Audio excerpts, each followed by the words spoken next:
বোনরা ভাইয়ের থেকে সম্পদ পেতে যে কি বেগ পোহাতে হয় দিতে চায় না, মনে হয় যে নিজের সম্পদই দিয়ে দিচ্ছে।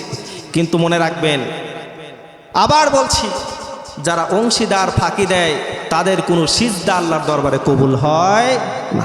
যারা অংশীদার ফাঁকি দেয়, সে বাবা হোক, ভাই হোক, আর যেই হোক না কেন, যারা অংশীদারকে ফাঁকি দেয়, সম্পদ বুঝিয়ে দেয় না ঠিক মতো, তাদের কোনো ইবাদত আল্লাহর দরবারে কবুল হবে না। এই জন্য আজকের 3 নম্বর কর্মসূচি, সেটা হলো যারা আপনার কাছে প্রাপ্য হকদার, আপনার বোন হোক, ভাই হোক, তাদের হক আপনি বুঝিয়ে দিবেন। নাচেত আল্লাহ তাআলা একটা ভয়ঙ্কর আয়াত দিয়েছেন।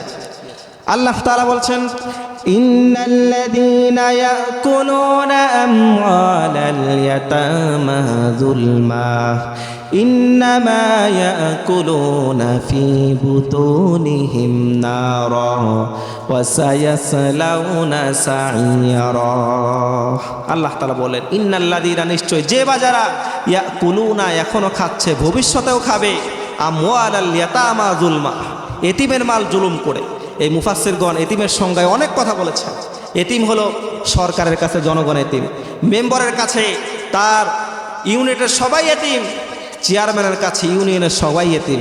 কেননা তার কাছে যে বাজেটগুলো আসে, এই বাজেটগুলো যদি সে খেয়ে ফেলে, তাহলে কাল কিয়ামতের দিন আল্লাহর দরবারে প্রত্যেকটা মানুষের হয়ে তার কাঠগড়ায় সেদিন দাঁড়ানো লাগবে।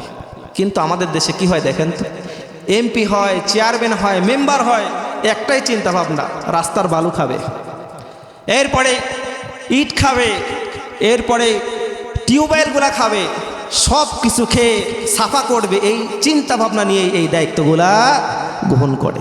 কিন্তু এই দায়িত্ব যে কত বড় কঠিন, আল্লাহর দরবারে প্রত্যেকটা টাকার হিসাব কাল কিয়ামতের দিন দেওয়া লাগে। সম্মানিত হাজির, এজন্য আল্লাহ তাআলা বলছেন যে প্রাপ্য হক তাদের মালিকদের কাছে বুঝায় দাও।